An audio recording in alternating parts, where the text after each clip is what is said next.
Good morning. Thank you for inviting us to be here today. I'm Jennifer Hammond. I do curriculum and HR for Muskegon Public Schools. This is Dr. Gamm. He is our principal at Nelson Elementary School.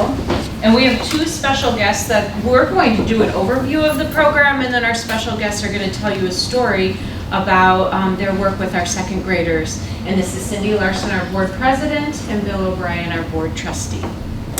So Project Place is a second grade social studies curriculum. I arrived in Muskegon April 2017, and things are winding down at the end of the school year. One of my goals was to get into every classroom and see what was happening. And I noticed right away in our elementary classrooms, we were spending a lot of time in reading, which is wonderful, a lot of time in math, not much time in science, and literally no time in social studies. And so the first year, fall of 2017, we adopted a curriculum, the Battle Creek Science Curriculum, spent the year really digging deep into science. Then in spring 2018, this past spring, Christy Tolbert, our curriculum specialist for social studies, came in and she said, we have got to do something for social studies. She went to Tom at the ISD and said, help me, we need something to spur our interest in social studies. And he suggested Project Place. And Project Place, Christy said, we don't have time for a full-on implementation, but I want to get teachers to pilot. So let me go to second grade teachers, see what they have to say. And 9 of our teachers agreed to do this pilot out of our 13 second grade teachers. This Project Place, I'm going to go through it briefly with you, but really this video tells most of it, is research-based curriculum from U of M and MSU, and I think you'll see some familiar faces in this video. So, Dr. Gamm. In the U.S., we have a persistent gap in the achievement of kids who live in poverty and kids in wealthy communities. What's this over here? Project-based learning is a very powerful tool to connect students with their communities, real purposes and audiences, and it does appear to be an effective way of improving student achievement.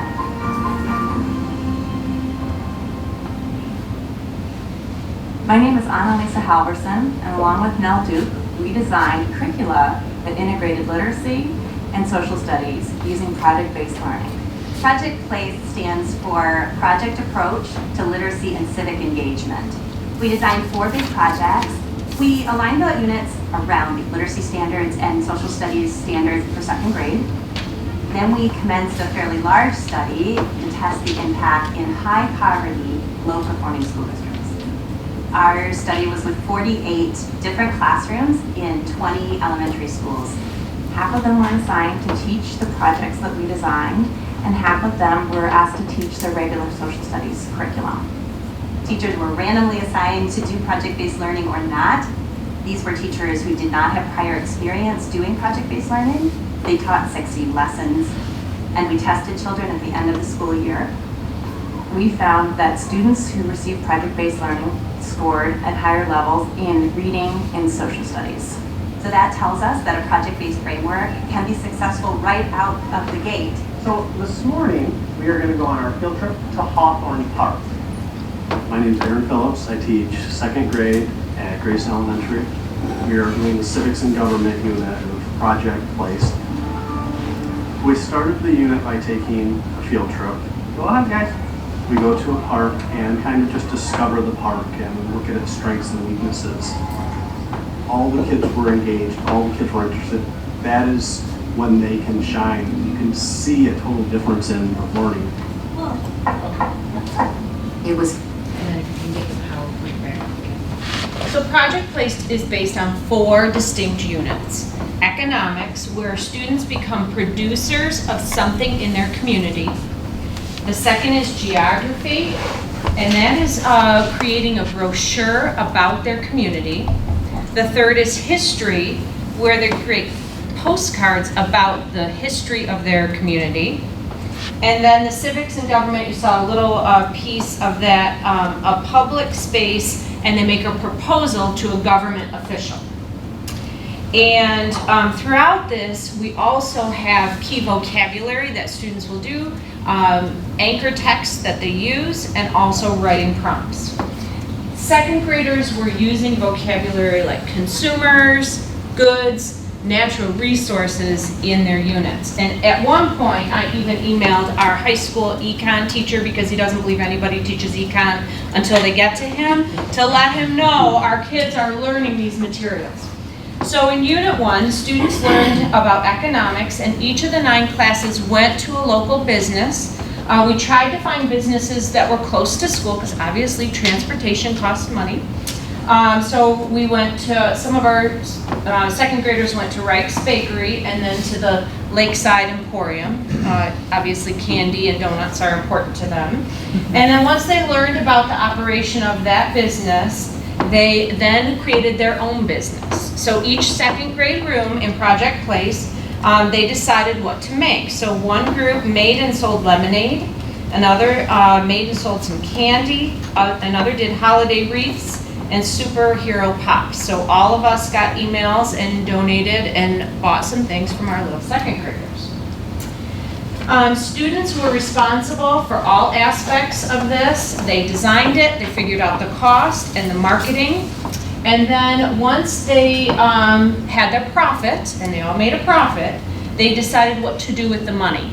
So some saved the money to repair some pieces in their playground. Some donated to the Sacred Suds, and then McLaughlin Groves. And the teachers right away noticed kids were much more engaged in their learning, enjoying their hands-on experience. And I have to give credit to our social studies curriculum specialist, Christy Tolbert. She would be up here, but she just had a baby, so we're doing this for her, but she was instrumental in getting the businesses ready, the transportation, the field trips, the supplies, all of those pieces. The next unit was geography, and I don't know if this is a true statistic, but basically about half of our kids have even been to Lake Michigan. So we wanted the kids to get out and see our city, and so it focused on the geography of Muskegon to understand Lake Michigan and how our city was built along the lake. They did a bus tour, and then they went to the Hackley Park, the Heritage Landing, and then the Muskegon Channel, and they had maps as well to write down the different markers of the areas they visited. We also had Bob Lukens, the director of Visit Muskegon, come to talk to the students about the interesting parts of our town. And that's where they they did their travel brochure. In the history unit, we had residents that have lived their whole life in Muskegon talk about how the city has changed from when they were younger. And then also the students went to the Lakeshore Museum to get a historical perspective. And then their final project was to create the postcard. So they picked the front of the postcard, and then they wrote descriptions on the back, and then that was posted in our city. I think that was at the Visit Muskegon. There was a week of travel and leisure in town, and they posted all of those. And then the final unit is where Ms. Larson and Mr. O'Brien will come in. They talk to our students about civics and government. Cindy? These second graders, I came away with 3 things. Number 1, they are really smart.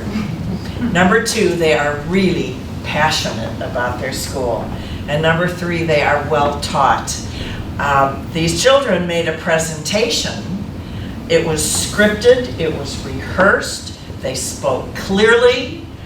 I am kind of standing there in awe, which is not a very pleasant. I'll just stand in front of it. But it was wonderful. The kids, as Jenny said, were so engaged and learned a lot, and they took such pride in their school.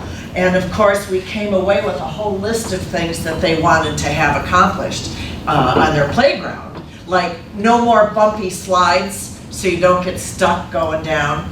That was literally what one of the comments was. And as you all know, Muskegon Public Schools is, number 1, going through a big transition. We're having our new superintendent begin on Monday. We are thrilled about this. And number 2, we have an all-important bond renewal in May.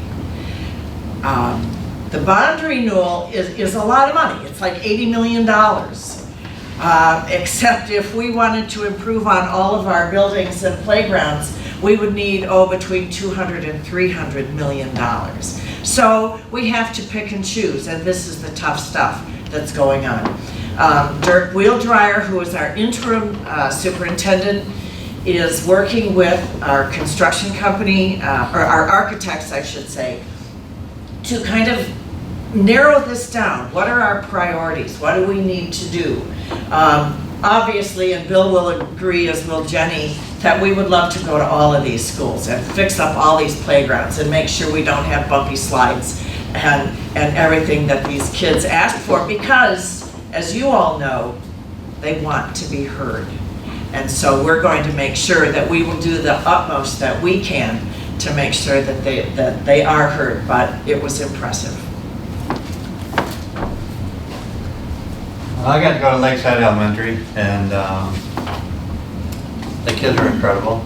You guys that are in education obviously know it. I don't get to go there as much. I'm in business, but when I go there and see these kids, and I think Cindy said the excitement in their faces, and that they got to present something, they did a lot of research. I mean, it was incredible. They went out to their playground, they took pictures, they made all these notes, made a bunch of placards that you could go through and check them all out, and they had. I'll give some examples. They had pictures of a hole in the fence so that some weirdo could come in the fence. Not this weirdo, but and anyway, they could come through the hole in the fence. Just simple things that could be fixed. Painting a picnic table, the stones that they're using on the playground. Unfortunately, there was a child that died at Mona Shores not that long ago. And these kids took this very serious stuff. And then they prioritized them based on what they thought would cause the most harm, maybe to themselves or their playmates, whatever. And asked that we could look at it, and we have. Our maintenance department has looked at some of the things that are easy to fix, but like Cindy said, we need a bond to fix a lot of the bigger things. But the fact that they took all this, made a presentation, allowed us to come in and see it, and then got to have something done. That's the real result that they were looking for. And hopefully, and I got a chance to say something to them too. That's what makes good citizens in our community, when they see that they can actually do something and get some results out of it. So, hey, I'm just a second grade kid, but they listened to me, man, and he got stuff done. So they're pretty jacked up about it. Not as jacked up as I was. And I got to hear some cool jokes too. My grandkids call them grandpa jokes, but I'm sure. So my name is Brian Gamm, and I'm here representing kind of the principal perspective. And many of you in the room working hands-on with kids, we have good intentions in terms of what we're trying to accomplish in our building. But the reality is we're given often way more content than we can handle. And so there's a prioritizing that takes place. And as a former Reading First principal, I was explicitly told at one point early in my career, the focus is literacy and math, and science and social studies can take a back seat because you've got to get those scores up.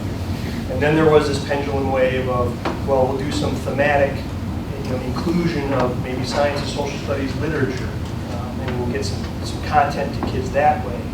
And I think that the research presented by Mel Duke, as well as what we found, is that literature in the absence of hands-on application of content is still incomplete. So what we really saw with Project Place, I won't say it was truly organic, because if you think of it, there was a progression. First, at the district level, there was a recognition that there was a need for social studies content. So Jenny said, and more than just content, we needed social studies content specialists there. And then that specialist then took it to the next step and said, there's a vacuum in terms of what teachers are actually doing. We were using the old MESA units. It was hit and miss in terms of implementation. And then the second key piece to this was the idea that it was volunteer-based.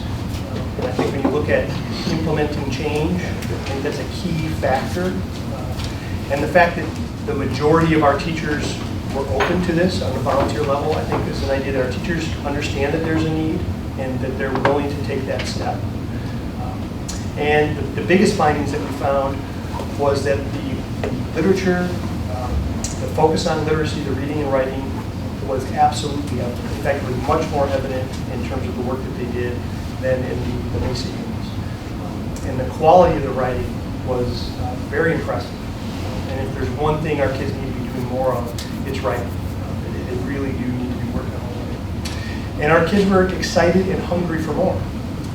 And so I think that there was this nice balance of the district seeing a need, putting in place some resources, but then the ball was kind of in teachers' court and in students' court.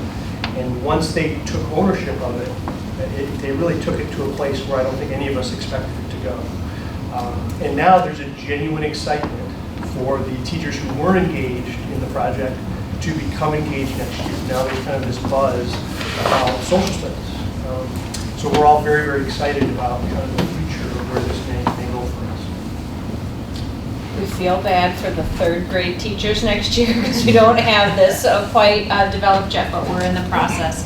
And I believe we have a video of our students that are being, should be done before school starts or early September, right, Tom? So thank you all. Thank you very much.